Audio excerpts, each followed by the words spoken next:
Business Lesson 8, Business Management, Book 5, Business English. Vocabulary, Part 1, page 60. Arrogant, flexible, dismissive, competent, indecisive, self-centered, controlling, likable, empathetic, courageous, self-assured, stubborn. Article Part 1, page 61. The skills a good manager must have. A manager is an expert as well as a support system for employees in an organization. Expert in this context implies that there are defined and specific duties a manager is expected to carry out. Therefore, as a manager, you are expected to possess certain skills, which you can exhibit flexibly to achieve every desired goal. These skills are distinct and applicable in different circumstances. For example, the skills you need as a manager when dealing with your subordinates, internal operation, are different from the skills you will need when dealing with customers, external operation. At this point, the flexible nature of the skills comes to play. It shows your ability to switch from one skill to another. Some businesses have a general manager, GM, who supervises the overall affairs of a business. In such a situation, there are usually subordinate managers who head the distinct departments. In other businesses, there may not be a GM, but there are distinct managers heading the various departments. A manager should possess certain skills to be able to manage the department assigned to him/her. You acquire some of these qualities through training, while others are through experience. As a manager, you have to work in a team, which ordinarily consists of persons of different characters and dispositions. Some of the team members may be hostile and others are compliant, but it will require you to apply the necessary skill to tame the subordinates and carry everybody along. Furthermore, as a manager, it is your duty to help your employees navigate.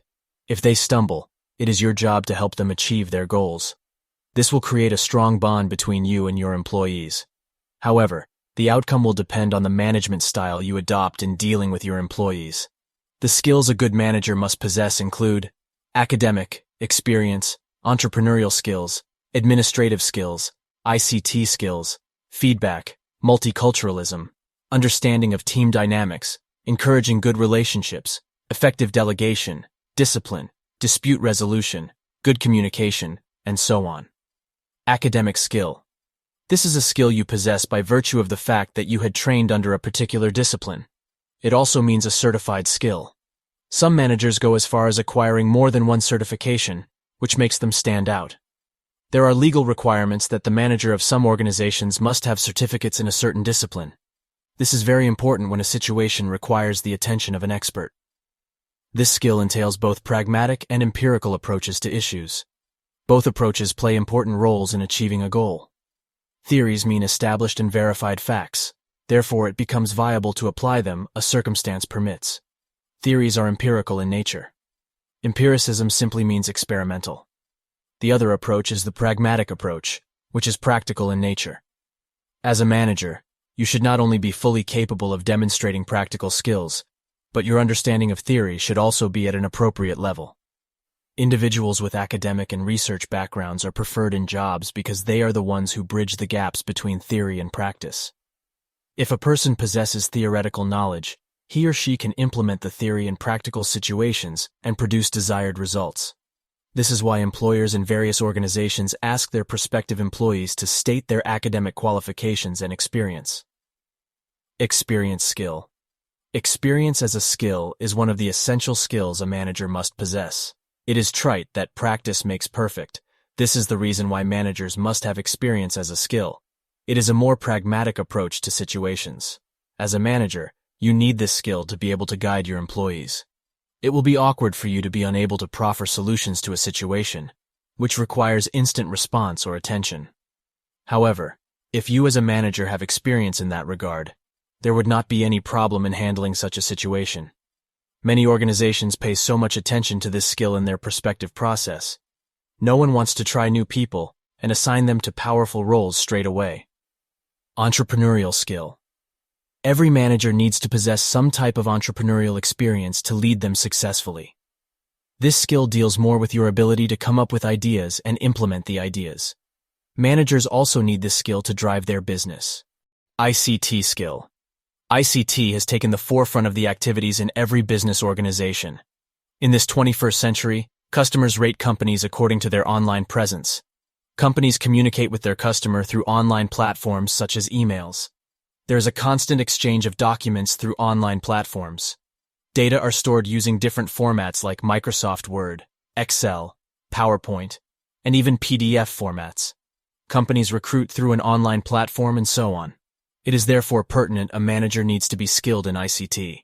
You must possess this skill to function effectively in your organization. Multiculturalism. Most businesses have employees from different cultural backgrounds, which sometimes makes it very difficult for an easy operation due to variant attitudinal displays by employees who are from different cultural backgrounds.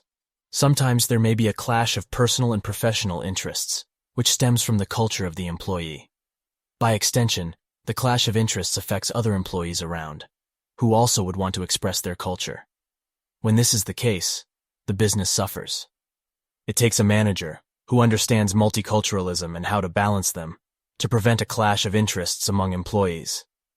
This is why a manager must have multiculturalism as a skill.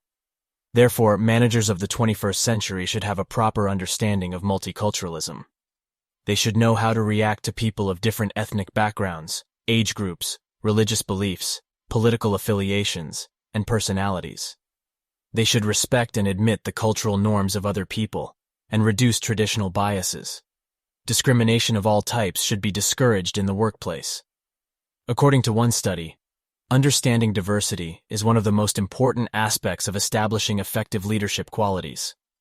All individuals should have equal opportunities for growth. It takes a considerable amount of focus and patience for people to eliminate the stereotypes created in society.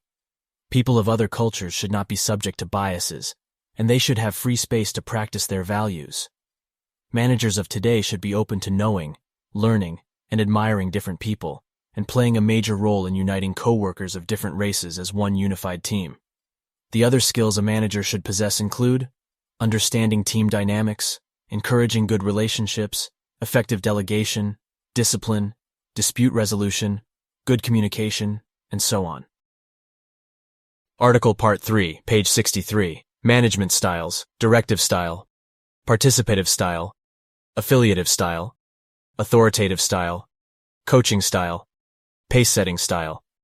Managers face many situations in the course of performing their duties in an organization, and how they handle such situations depends largely on the management style they adopt. Therefore, a management style is a leadership method a manager employs in running the affairs of an organization. These skills have more to do with the relationship between the manager and the employees. It is important to know that the more flexible a manager is with the styles, the better the result or response he/she gets from people. Leadership style relates to tasks, people, and the situation managed. The following are the various leadership styles, when and when not to apply them, how to apply, and the expected result. The key to being an effective leader is to have a broad repertoire of styles and to use them appropriately. Rosalind Cardinal Directive, Coercive. Style. A directive style of management of staff involves giving a command, setting high standards, and disciplining staff who do not meet up to the standards. This style has a core objective of instant or prompt compliance from the staff or subordinates. This style of management has instances where it is applicable and where it is not applicable. The subordinates lack motivation and only need the direction, force of the manager to get to work. This makes the manager's presence very important for the task to be completed. On the other, the manager's mobility becomes restricted, and his schedule might be frustrating because he needs to be around and order the subordinates around to get the job done. It also leaves the manager worn out at the end of the day. This style works best when there is a crisis, which requires a superior authority to call the parties to order. It is also applicable when deviations are risky to the operation of the organization. This style will not produce a positive result where the employees are undeveloped because it does not contribute to the development of the employees, who will not have enough motivation to work by themselves. This is because there is no room for the employees to apply their innovation and ideas in handling unless a superior order is given. In addition, it is not applicable where the employees are highly skilled, as they will be frustrated, and doing so would frustrate them and not give them room to apply their own special skills. Authoritative, visionary style. In the authoritative style of management, the manager only states the goal of the team in a clear and persuasive way, then gives the team the opportunity and space to work. The manager comes in at intervals to restate the goal of the project. This type of style allows the manager the time and space to attend to other businesses. It also allows the team the opportunity to apply their skills and initiative in doing their work and boost their confidence in the job they have done. This style of management is effective where there is a need for clear and detailed instructions, as well as standards. It is also effective where the manager is credible, and the employees are skilled enough to perform by themselves. It is ineffective when the employees are immature or lack basic experience in the project and need supervision in executing the task. It is also not effective when the employees do not trust the manager. Affiliative style. An affiliate managing style involves making the employees comfortable with their tasks. This is why the projects linger for a long. For this reason, the employees get anxious and lose patience with the manager. This style of management has the sole object of establishing coordination among subordinates and between managers and subordinates. This style of management is effective when it applies to every other style because there is need for a harmony among employees for maximum results. It is also effective in managing conflicts as well as giving counseling to employees. This style of management is not effective where in tasks that require adequate performance because the affiliate style does not stress performance. It also does not where there's a crisis and direction is needed. Participative democratic style. In the participative style, the manager gives room to employees to choose the task they can perfectly execute, and there would be a vote on the best options. This style is slow because there has to be consensus on any task before it is performed. The employees appreciate the fact that their opinion on a task is considered, but are not happy with the fact that the progress is slow. The manager finds this style easy because it enables him to take decisions with ease. This style is effective when employees work together and are experienced in the task. It is also effective where there is a stable working environment. It is less effective when there is a crisis, which requires coordination and obliterates the need for meetings. It is also less effective when the employees are incompetent and require supervision. The participative, democratic style has the primary objective of building commitment and consensus among employees. Pace-setting style. In this style of management, the manager sets the task and forms the onset. However, he takes the job from the employers if he discovers that they are not executing the task properly or are not producing the expected result and gives it to someone else. This approach by the manager puts the employees on their feet and pushes them to put in more effort. This style is effective when the employees are motivated, experienced, and require little supervision or command. It is less effective where the workload requires teamwork. It is also less effective when there is a need for supervision and coordination. The pace-setting style has the primary objective of accomplishing tasks to a high standard of excellence. Coaching style. This management style focuses on learning practice. Any member who proves to be good in a specific aspect of the task will have to teach others by demonstration. At the end of the day, the team is absorbed in the learning and is surprised to realize that there is little time left for them to work.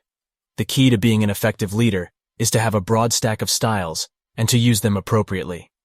This skill is effective when there is a need to improve the skills of the employees, who are motivated and desire development. It is less effective when the leader lacks the requisite skills or is amateur, and when there is a crisis. Listening, Part 1, page 65, script on page 193. Okay, Craig and Gavin, I realize that there have been some problems between you recently, and I'd like to try and sort them out right now. Gavin, can you tell me why you think this problem has arisen now? You're asking me? I really have no idea.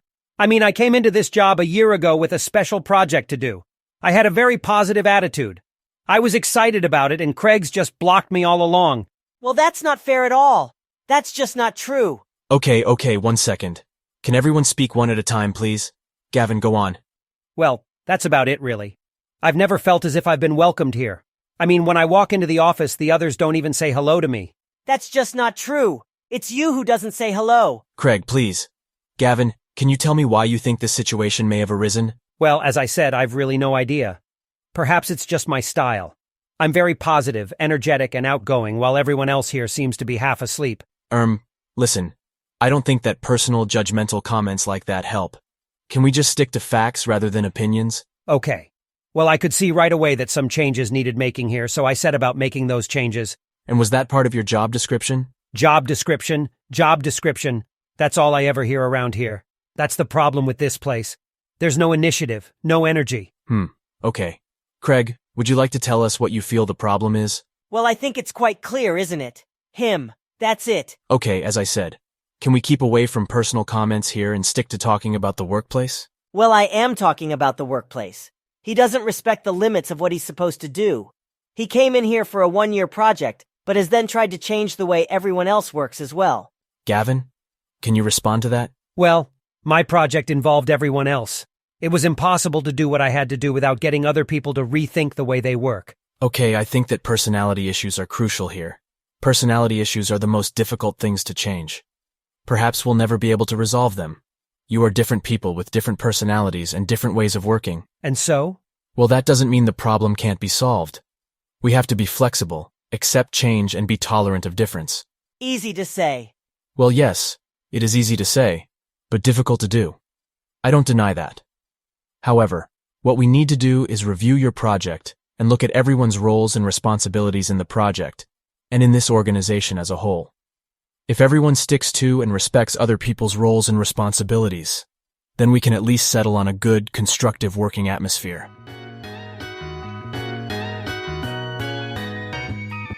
Hey, thanks for listening. We hope that you enjoyed another lesson of Uncle Sam's American English. These audios are synced with our 4-book series.